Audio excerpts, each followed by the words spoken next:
Hello there, welcome to The Project. Tonight, Trump's trade war goes full throttle as the US president slaps tariffs on countries across the globe. How will Aussies be affected? Plus, we speak with a US congressman who reckons they don't go far enough. And Ricky Martin's headed down under. We chat to him about his banging Aussie tour.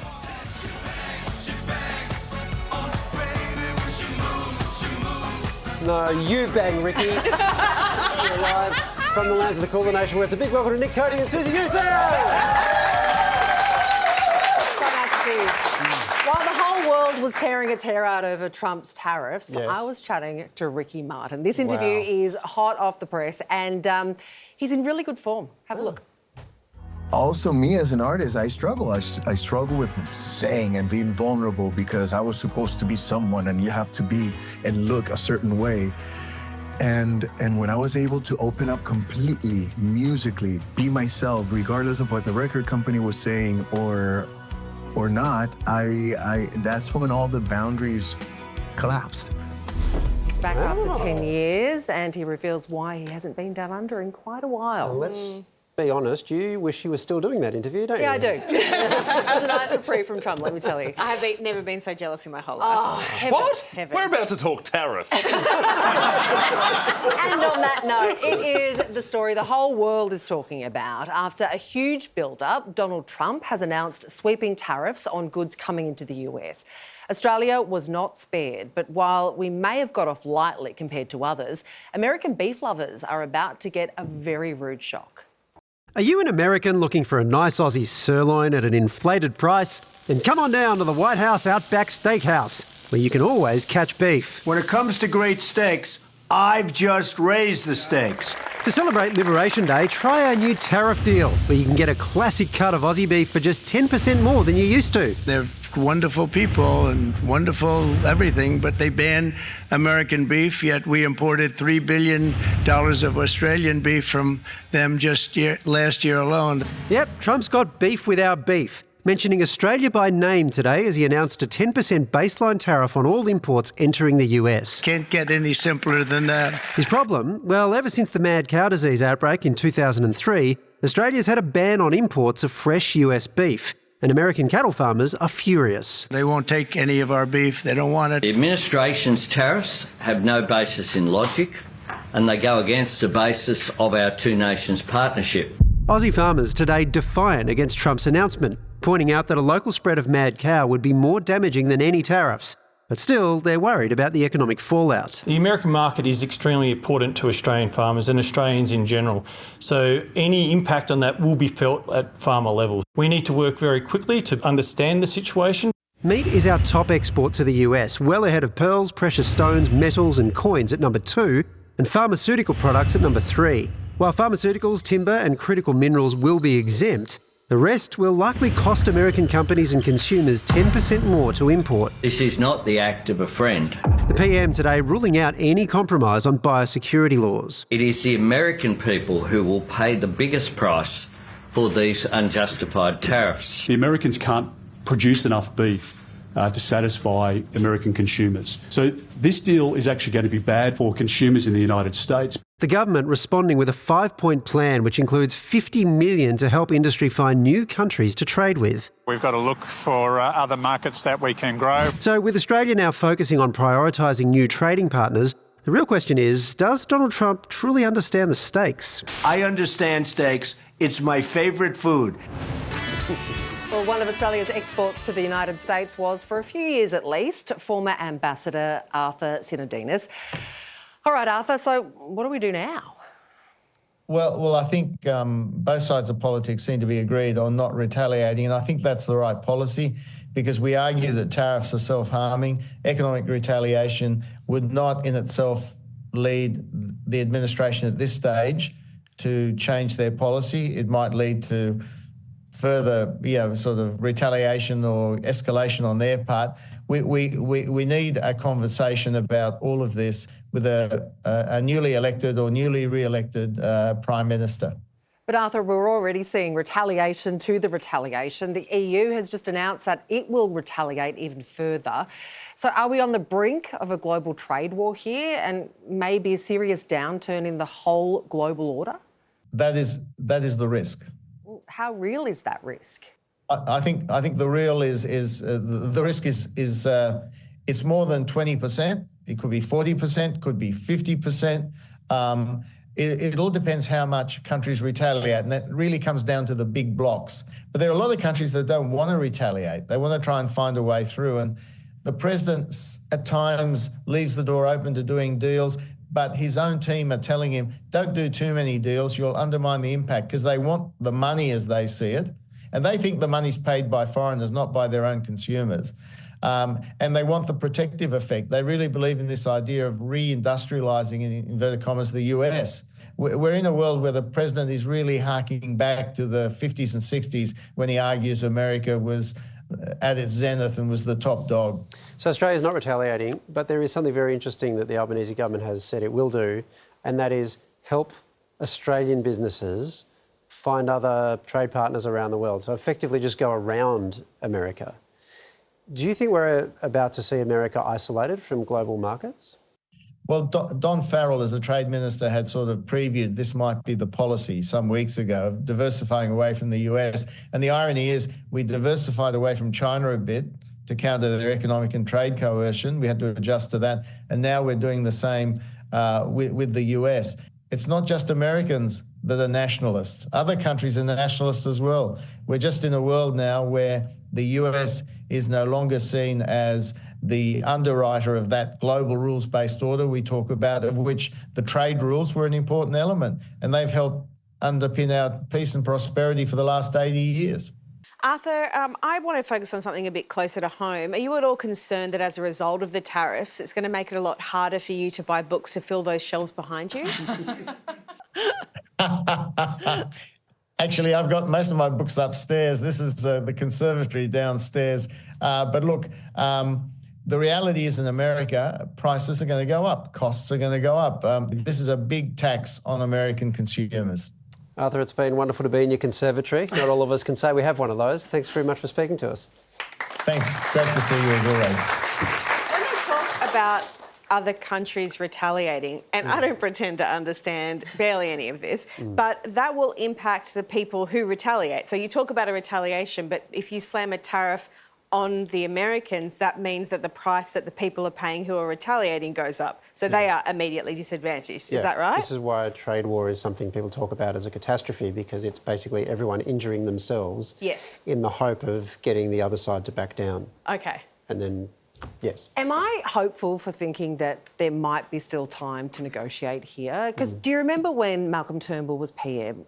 It took him 8 months to convince Donald Trump to drop tariffs on aluminium and steel. Al Barthorpe did a really good job today. He was strong, but didn't hit back with the tit-for-tat tariff Which would have been retaliation. tempting, right? Totally, absolutely. And he's been doing some homework, bit behind the scenes, shark diplomacy, if you will. He was at dinner last night with Greg Norman. And of course, Greg Norman plays golf with Trump, so who knows, maybe he asked him how he could, you know, give him some tips on how to negotiate. It's basically solved.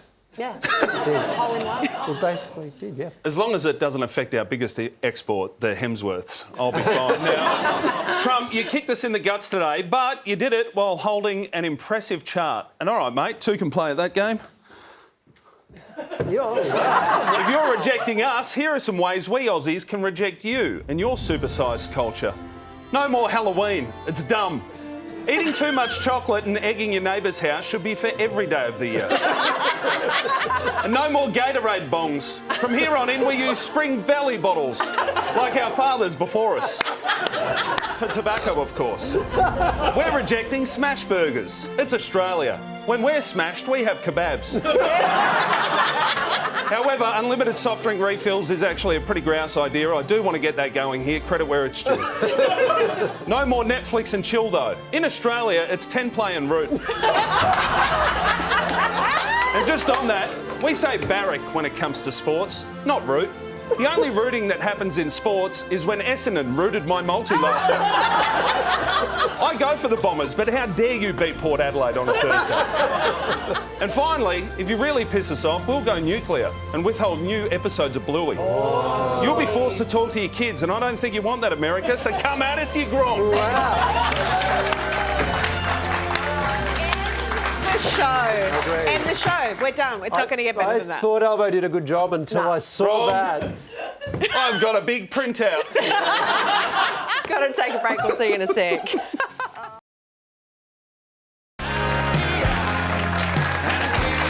Welcome back. This is The Project. Well, scare for holidaymakers in far north Queensland. A 2-metre reef shark has ended up in a popular swimming enclosure on 4 Mile Beach at Port Douglas. It's believed the shark was washed into the enclosure by a king tide. The shark has since been freed. A similar incident reportedly happened with a crocodile about 2 weeks ago. Time to see what else is making news around the world. Myanmar's military government has announced a 20-day ceasefire in the country's civil war to speed up relief and rescue efforts following last week's powerful earthquake. It comes as a man was pulled out alive from under a collapsed hotel in Mandalay after spending nearly 125 hours buried in the rubble. Hundreds of people are still missing as the death toll passes 3,000. There could now be another reason to be immunised against shingles. A new study of older adults found strong evidence that the shingles vaccine helps reduce the risk of dementia by as much as 20%. It's still unclear how the vaccine reduces the risk, but it may have something to do with how it reduces inflammation in the nervous system. And security guards will be stationed next to Dublin's Molly Malone statue to prevent people from groping her breasts. The idea's being trialled after council received complaints that Molly, a local folk legend, wasn't being treated with respect. Parts of the statue discoloured by people being too handsy will also be fixed. Well, it's funny that happened to her because I'm actually the reason the Molly Meldrum statue got removed. Just needs a shine, it'll be back. This is not just groping. Is it like a luck thing? Like, you know, when you're rubbing the belly of Buddha? That's what I told the cops. Can I just say, yours is not an isolated case, as unfortunate as that is, because, like, for the Cristiano Ronaldo statue, this is caught in the act. So this is just going on all the time. And this next one, by the way, I've seen photos of people making that go gold that I wish I've never seen. This is real. This is in a cemetery. Okay, all right, that's a lot. Who is it?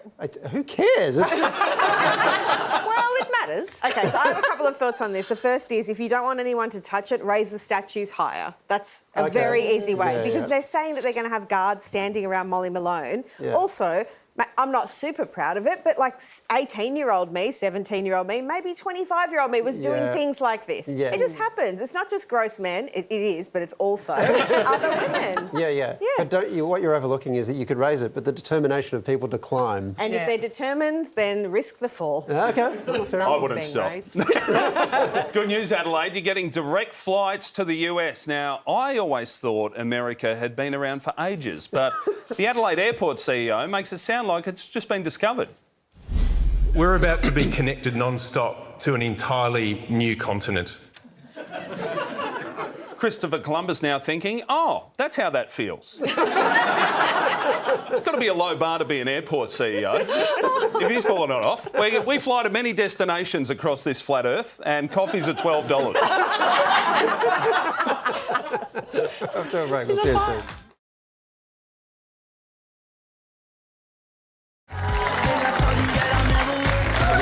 Let's get some more news now. And Anthony Albanese has taken a tumble on the election campaign trail, falling off the back of a stage at a union conference in the New South Wales Hunter Valley.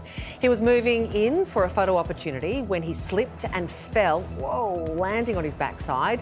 With some help, he was quickly back on his feet. The guy's had a day. Yeah. Big day. It's been a day. Good catch, though, by White shirt. One hand down, caught him by the tree. Was good. Didn't house at it, though. He actually styled it out, but he did it so quickly we didn't see it. He did like a sweet move. Should we play it again with yakety sax underneath? New South Wales authorities are insisting Sydney's new rail system is safe after a carriage door on a packed driverless train was left open between stations. Cool. The incident happened during yesterday's morning peak hour. The door was open for a full 3 minutes. Premier Chris Minns says the union's call to shut the system down was an overreaction. No one's life was directly in jeopardy. It was obviously a glitch in the system. If there's been human error, the job here is to make sure it's not repeated, not to just try and rake an employee over the coals.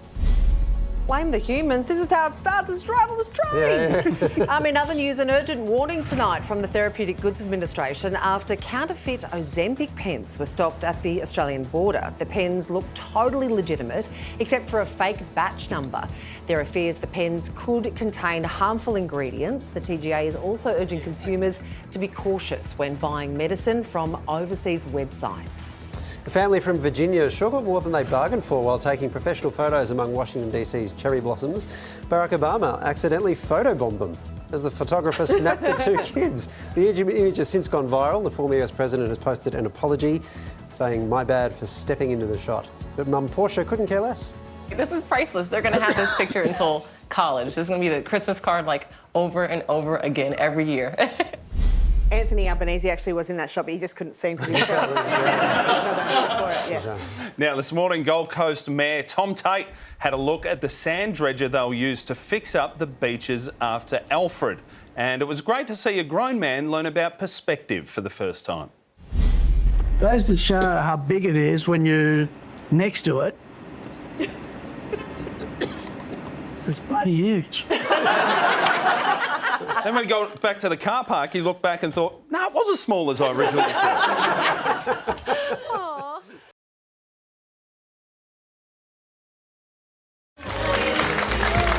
This is the project. Well, Donald Trump's so-called Liberation Day is here. The US president rolling out sweeping tariffs on dozens of countries, including Australia.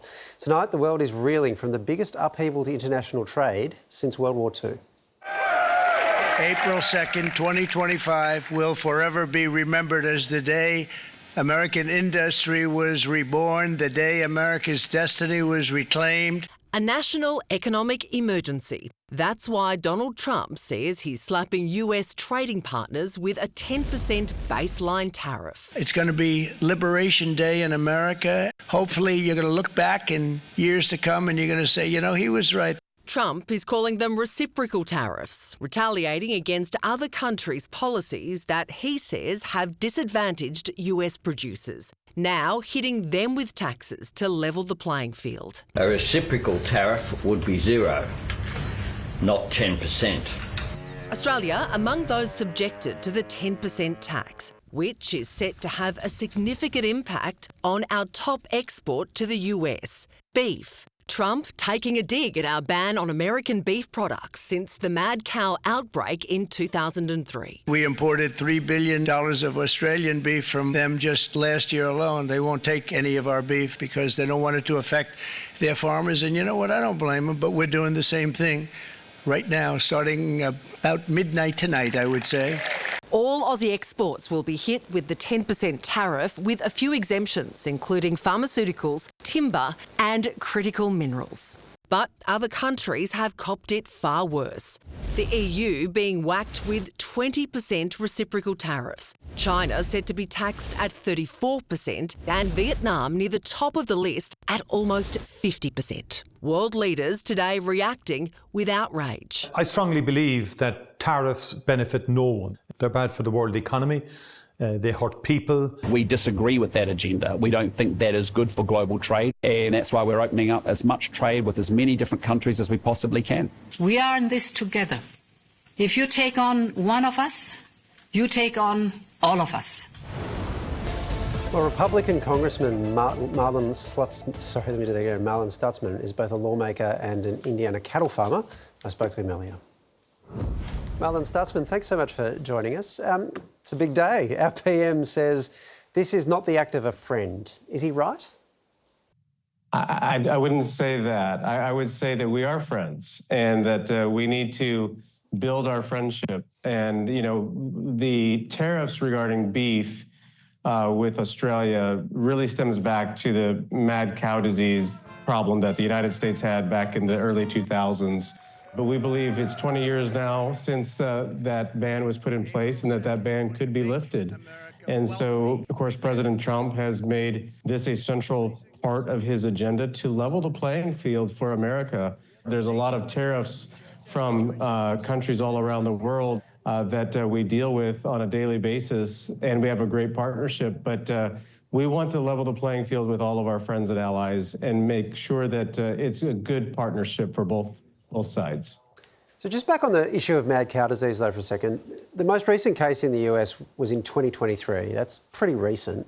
Can you understand why the ban would remain in place under those circumstances? Well, I mean, that's, I guess, new information to me. I'll definitely check that out. But, we feed over 350 million people in America, and we feed, people in other parts of the world as well. And we obviously have greater concern than, anybody even in Australia would have about mad cow disease here in the United States. And so, we've got great institutions that make sure that our food safety is the best in the world. And at the end of the day, if the ban is dropped and there's protocols in place that the American farmer can, sell to Australia as well as America can buy from Australia, that's a real relationship. Sorry, so are you saying then that if Australia dropped its restrictions on American beef, all the biosecurity regulations and so on, the tariffs across the board would disappear? President Trump, I don't want to speak for him, specifically, but that was his comments today that, the tariff related to beef from Australia was because there was a ban on American beef to Australia. And I think it is really that simple. All right. Well, history tells us that American consumers will pay for this. When you look at past examples, tariffs are the reason, for example, that Americans pay twice as much for sugar as most of the rest of the world. The reason they pay a huge amount for German pickup trucks. There was an issue with baby formula where tariffs on baby formula meant that there was a problem with American supply, and then Americans had a problem trying to get formula and the prices were really high. This is not an encouraging track record. I really think this is putting us on a track to a more free trade and a fair trade policy with all of our allies. Whoever has competitive advantages, they should be allowed to trade rather than having protectionist policies in place. So this is a reset. So he's not asking too much.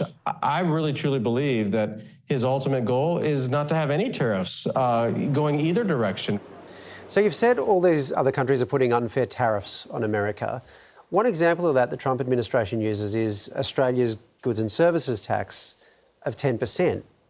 But that's not a tariff because domestic producers are hit with it just as much as foreign producers. So when the administration says they're being charged tariffs, do they actually understand what a tariff is? Oh, absolutely. I mean, it is a tax. Yeah. Tariff again, is I think a tariff is a tax, but it's a tax only on foreign goods, on imports. And a goods and services tax is a tax on services right across the board, on every producer, including domestic ones. That's the opposite of a tariff. No, somebody's going to pay the tax, and there has to be a level. Again, I'm going back to fair trade policy. We've talked a lot about free trade, but when China or when Australia or when Mexico or Canada, if there's a tariff on the United States for goods that leave the United States to those particular country, is that fair trade policy if the United States doesn't have the same tariff in return? Yeah, but what I'm saying is it's not a tariff because American producers are not put at a disadvantage by paying a goods and services tax because Australian producers have to pay the same thing. So I guess what I'm asking is why is that being cited as a tariff against America and then a reason for retaliation? Well, I guess I'm not sure exactly the question, but I would say that, we all have our own tax policies within our own countries, and we can always adjust accordingly if there's tariffs. But again, these are conversation starters. And I mean, this has brought people to the table like we've never seen before. Well, it definitely has started conversations, and it's been wonderful to be able to have a conversation with you, Congressman Stutzman. Thanks very much for your time. Thank you. It's been a pleasure. Obviously, the percentages have been revealed of the tariff, so that's a definite thing. But I am curious as to when the American people are going to see the benefits of this, because in the immediate future, prices will be higher for them if they continue to buy the goods from overseas that they have. Yeah. So when does it get better for them? There are a million different answers to that, I guess, because it would depend on the industry. So there'll be some where American producers can ramp up their supply, and then that'll happen fairly quickly. But that will take some time. Yeah, but so in say cattle, how long does it take you to develop big enough herds to supply all the beef that Americans want? I don't know, I'm not a cattle farmer, but I can't imagine it's a week, right? That's probably years. But if you're talking about other things where it's car manufacturing and you've got people who then have to move all their operations into America if they want to avoid that, that's definitely years. Yeah. So it'll be patchwork. There'll be some who win out of this, I don't doubt that, and then there'll be some who lose big. And part of the concern with this is it's so blanket, and when you do that, the consequences are unpredictable. But history says very rarely good in the main, even if there are pockets of winners. We'll see how permanent it is, though, because your point about negotiation is a fair one. We'll wait and see. All right, there's more project on the way. Stick around.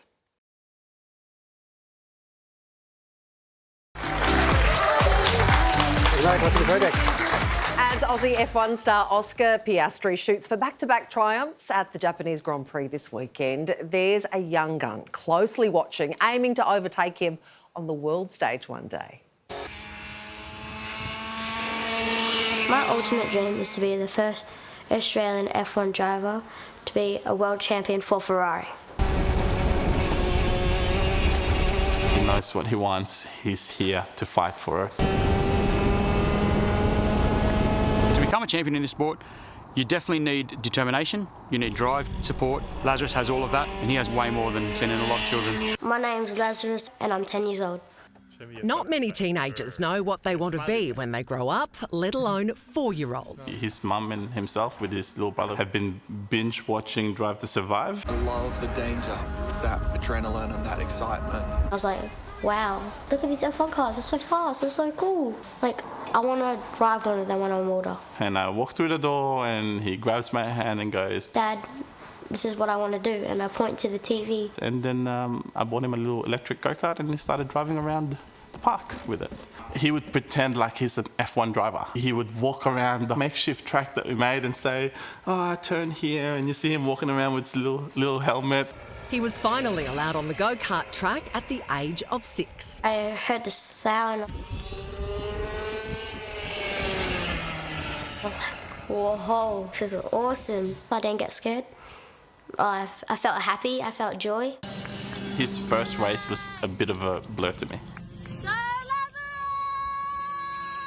All I could think about was his safety, that my little boy is out there, you know, yes, he's doing what he loves, but I was just scared. To see him win the first time was incredible. I didn't think he'd win straight away, and he just straight to the front and took it like a champion. And he's been turning heads ever since. Lazarus is a 2-time novice state champion in the Karting New South Wales League, and last year received the Australian Karting Championship Most Improved Cadet of the Year award. I wake up at 6:45 and write in my diary and my to-do list. I do my workout and then I go on my simulator. The simulator helps me learn tracks around Australia, around the world. Lazarus is doing in excess of 95, 100 kilometres an hour sometimes on different circuits. So he computes very fast, and all of his training is about reflex and that quick thinking.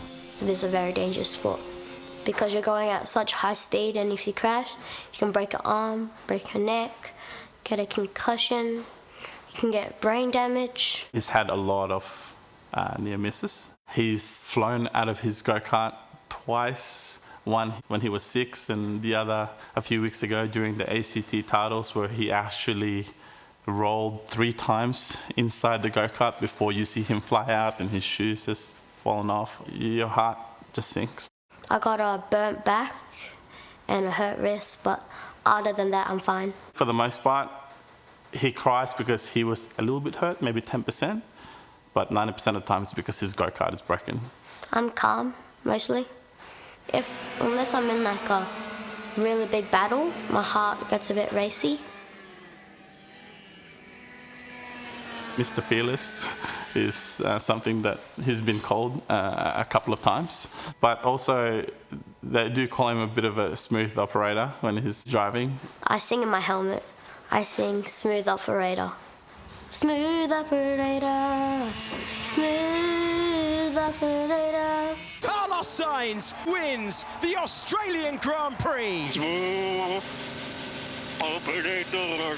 And while Carlos Sainz Jr. might be the original smooth operator of F1, it's another driver that motivates Lazarus. My mentor who's inspired me is Charles Leclerc because he's nice to his family, he hangs out with his family, he drives for the team I want to drive for, and my mum thinks he's handsome.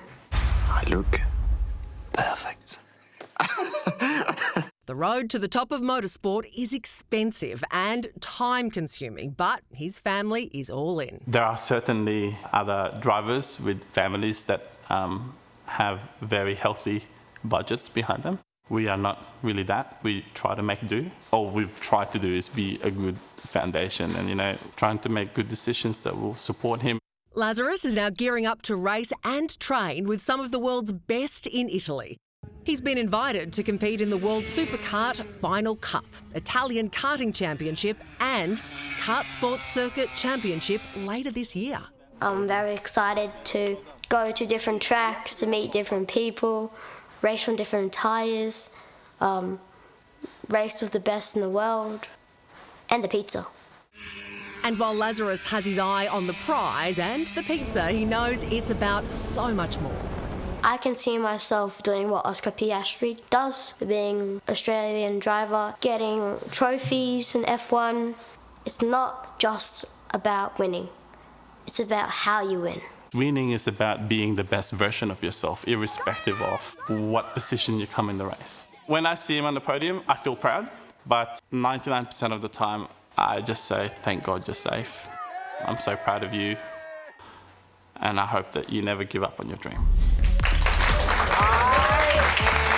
Floored. Yeah. Absolutely floored. I've got so many emotions happening right now. First of all, I feel like I've achieved nothing. He's so eloquent and obviously amazing at what he does. I like I don't have kids, but the fake mother in me is like, I hope he's okay. I'm having an aneurysm. That's a lot. Also, excellent shoey technique. The kid's got a future, no doubt. We're off to a break, please.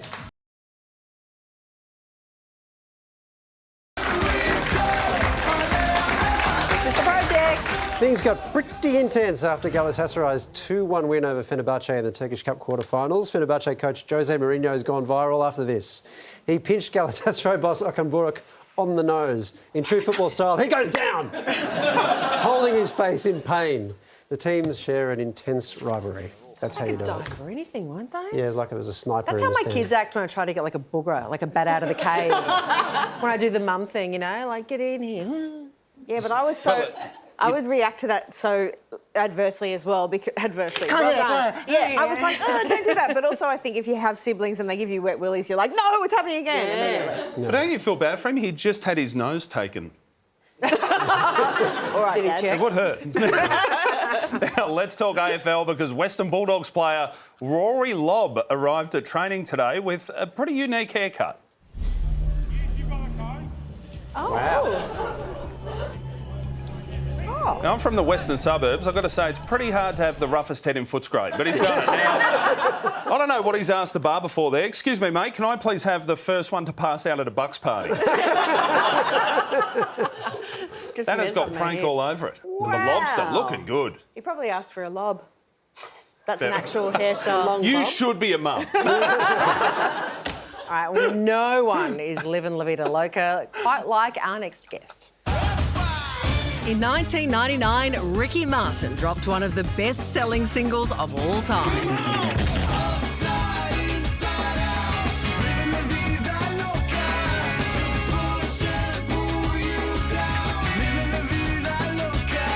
The king of Latin pop went on to stack up 95 platinum and 40 gold records, a couple of Grammys, and had people flocking to dance floors across the globe.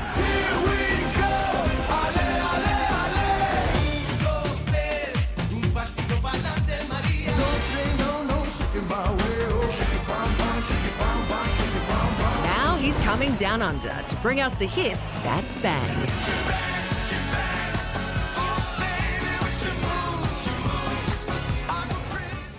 This is your first Aussie tour in 10 years. We've missed you. Have you missed us? I miss Australia like crazy, but life happens. I don't know. It's all of a sudden, what can I say? I got married, I got divorced, I had more kids. I'm going with my kids to Australia now in November. Oh, wow. Have they been here before?